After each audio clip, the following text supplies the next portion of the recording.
Price the Lord, ஹல்லேலூயா. கிறிஸ்துக்குள் பிரியமானவர்களே, இந்த அருமையான காலை வேளையிலும் தேவ சமூகத்துக்கு வந்தவங்கள் ஒவ்வொருவரையும் இயேசுவின் நேற்று நாமத்தினாலே அன்பின் வாழ்த்துக்கள். இந்த நாளிலும் தானியேல் 2:28 அடியேன் வாசிக்கிறேன். மறைப்பொருளை வெளிப்படுத்துகிற பரலோகத்தில் இருக்கிற தேவன் கடைசி நாளில் சம்பவிக்கிறதை ராஜாவாகிய நேபுகாத் நேச்சாருக்கு தெரிவித்திருக்கிறார். ஆமேன், ஹல்லேலூயா. இந்த வேத வசனத்தில் பார்க்கிறோம், நேபுகாத் நேச்சார் என்ற ராஜாவுக்கு, பாபிலோன் ராஜாவுக்கு வருங்காலம் கடைசி காலத்தை குறித்து எப்படி நடக்கும் என்பதை அவர் ஒரு மறைப்பொருளை வெளிப்படுத்துகிறார். அப்போ அந்த வெளிப்பாடை பெற்றுக்கொண்ட நேபுகாத் நேச்சாருக்கு அதனுடைய அர்த்தம் தெரியவில்லை.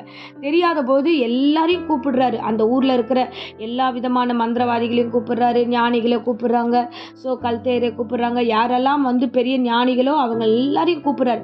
கூப்பிட்டு ராஜ சமூகத்துல நிற்க வச்சுட்டு சொல்றாரு, இப்படிப்பட்ட ஒரு கனவு வந்திருக்கு, இதுக்கு வெளிப்பாடெல்லாம் என்ன ஏது அப்படின்னு கேட்ட யாருக்குமே சொல்ல தெரியல. அப்போ தேவாவி பெற்ற ஒரு விசேஷித்தவன் மட்டும்தான் இதை சொல்ல முடியும் சொல்லி தானியேலை கொண்டு வருகிறார்கள். தானியேல் அதை அறிந்து அந்த கனவை புரிந்து அவர் சொல்லுகிறார், ராஜாவாகிய நேபுகாத் நேச்சாரே, மறைப்பொருளை வெளிப்படுத்துகிற பரலோகத்தில் இருக்கிற தேவன், அவர் மட்டும்தான் மறைப்பொருளை நமக்கு வெளிப்படுத்த முடியும். என்னால் இந்த காரியம் பண்ண முடியாது. ஏன்னா அவரே ஆழங்களும் மறைப்பொருள்களை வெளிப்படுத்துகிறவர். இருளில் இருக்கிறது அவர் அறிவார், வெளிச்சம் அவரிடத்தில் தங்கும். அப்போ இந்த காரியத்தை குறித்து, காலங்களையும் சமயங்களையும் மாற்றுகிறவர்களை குறித்து எல்லாம் தானியேல் விதமாய் பேசுவார். அப்போ யார் கையில தான் இருக்கு? ஒரு விஷயத்தை வெளிப்படுத்துகிறார்னா அந்த மறைப்பொருள் எப்படி தெரியும்? யார் மூலமா வெளிவரும்? அதனுடைய அர்த்தம் தெரியணும்ல. ஒரு பொருள் எடுத்தா அதனுடைய அர்த்தம் இருக்கணுமே அப்படின்னு சொல்லிட்டு இந்த நேபுகாத் நேச்சாருக்கு அங்கலாய்ப்பு இருக்கும்போது தானியேலை கொண்டு அந்த இடத்துல ஒரு பெரிய வெளிப்பாடை அவர்கள் பெற்றுக்கொள்ளுகிறார்கள். ஆமேன், ஹல்லேலூயா.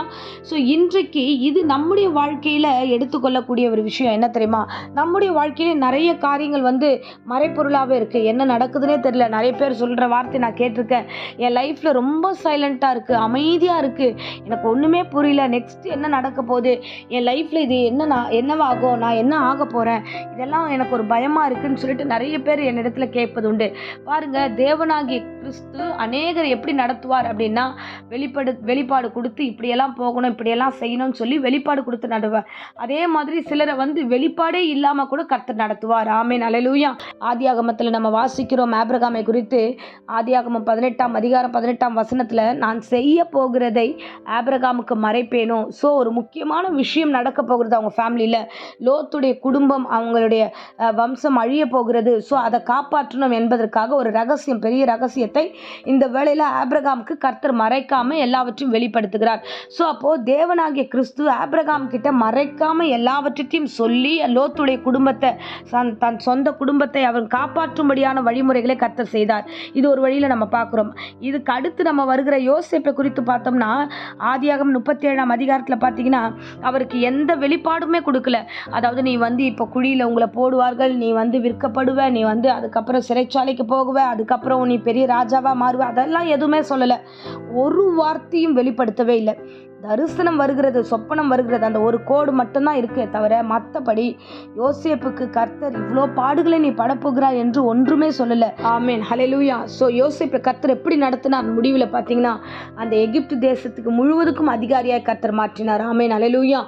இந்த நாளிலும் உங்களோட கூட கர்த்தர் பேசுகிறார். பாருங்க, ஆபிரகாமுக்கு எல்லாவற்றையும் வெளிப்படுத்தி நடத்தினதை காட்டிலும் ஒன்றுமே வெளிப்பாடு இல்லாமல் தரிசனம் மாத்திரம் வைத்துக்கொண்டு கடந்து போன யோசேப்புக்கு ஒரு மிகப்பெரிய ஆச்சரியமான ஆசீர்வாதம் இருந்தது. என்னன்னா, எகிப்து தேசத்துல அதிகாரியாய் மாற்றப்படுகிறான். மிகப்பெரிய ஆசீர்வாதத்துல அவன் கொண்டு போய் சேர்க்கப்படுகிறார். ஆமேன், ஹல்லேலூயா. ஆகையால நீங்க பயப்படாதீங்க. ஒன்றுமே புரியலையே, என்ன நடக்க போகுது, அடுத்து என்ன நடக்க போகுதுன்ற குழப்பத்தோடு இருக்காதீங்க. என் தேவனாகிய கர்த்தர் ஒவ்வொருவருக்கும் ஒவ்வொரு விதமாய் நடத்துவார். ஆபிரகாமை அழைத்த தேவன், தானியேலை அழைத்த தேவன், இவர்களுக்கெல்லாம் வெளிப்பாடுகள், மறைப்பொருள்களை ஆண்டவர் வெளிப்படுத்தி அவர்கள் நடத்தினார். ஆனா இந்த மாதிரி யோசேப்பின் மாதிரி மாத்திரம் அல்ல. ஒவ்வொருடைய ஆவிக்குரிய வாழ்க்கையிலும், இன்னைக்கு பிரசங்கத்தை கேட்கிற உங்களுடைய வாழ்க்கையும் சரி, ஆண்டவர் சில காரியங்களை மறைப்பொருளாய் வைத்திருந்தாலும் அவர் அதிசயமாய் கொண்டு போய் சேர்ப்பார். உங்களுக்கு வெளிப்பாடு இல்லையா? அப்ப நீங்கள் அதிசயத்தை காணப்போகிறீர்கள்.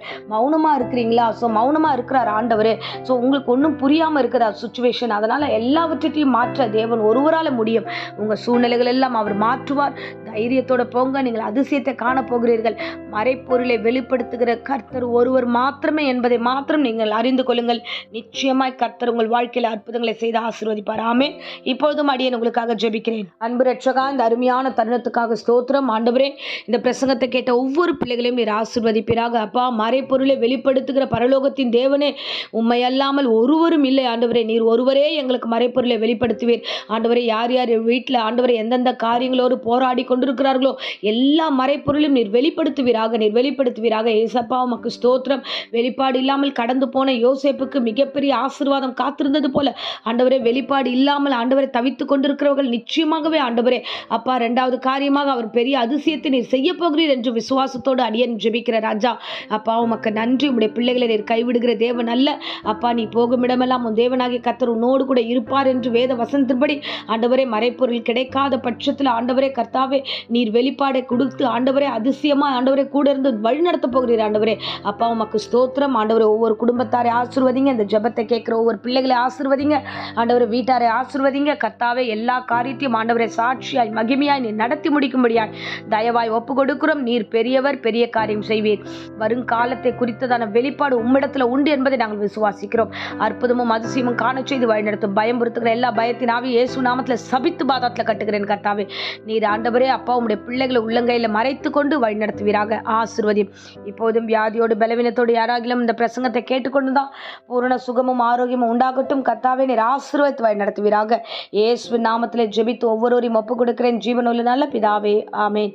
ஆமேன். Praise the Lord. God bless you.